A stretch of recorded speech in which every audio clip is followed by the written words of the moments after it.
सर्वसामान्यांच्या हक्काचा आवाज जागर जनस्थान।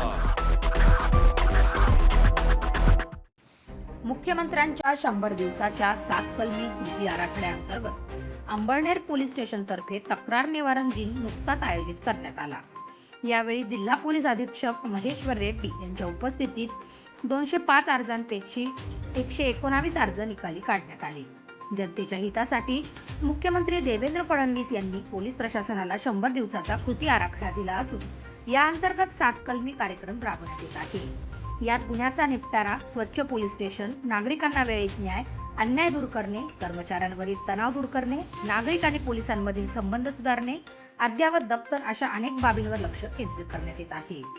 त्याचप्रमाणे जिल्हा पोलीस अधीक्षक तसेच वरिष्ठांकडे अप्पर पोलीस अधीक्षक, DYSP, स्थानिक पोलीस स्टेशन यांच्याकडे केलेल्या तक्रारी अर्ज, तांत्रिक अडचणी निर्माण करणारे, कौटुंबिक आपसातील नातेवाईकांतील वाद, शेतकऱ्यांचे प्रश्न, शेतरस्ते बांधण्याचे वाद यात निर्णय घेणे पोलिसांना अवघड असते। अनेक दिवस अशा अर्जांवर निर्णय घेतले जात नाहीत, त्यामुळे नागरिकांचा गैरसमज होतो। शासनाच्या आदेशाने अंबरनेर पोलीस स्टेशनमध्ये तक्रार निवारण दिन आयोजित करण्यात आला। एकाच दिवशी जिल्हा पोलीस अधीक्षक महेश्वर रेड्डी, DYSP अप्पासाहेब घोलप, पोलीस निरीक्षक विकास देवरे, सहाय्यक पोलीस निरीक्षक रवींद्र पिंगळे, पोलीस उपनिरीक्षक भगवान शिरसाट, पोलीस उपनिरीक्षक बाबुल, पोलीस उपनिरीक्षक नामदेव बोरकर यांच्यासह विविध हेड कॉन्स्टेबल यांच्या समक्ष तक्रारदार, वादी आणि प्रतिवादी अशा सर्वांना बोलून दोन्ही बाजूच्या पक्षकारांचे म्हणणे ऐकून घेतले। यावेळी त्यांनी 119 तक्रारी निकालात काढल्या। दोन्ही पक्षांची समजूत काढून योग्य अयोग्य भूमिका समजावून प्रकरणाचा निपटारा केला।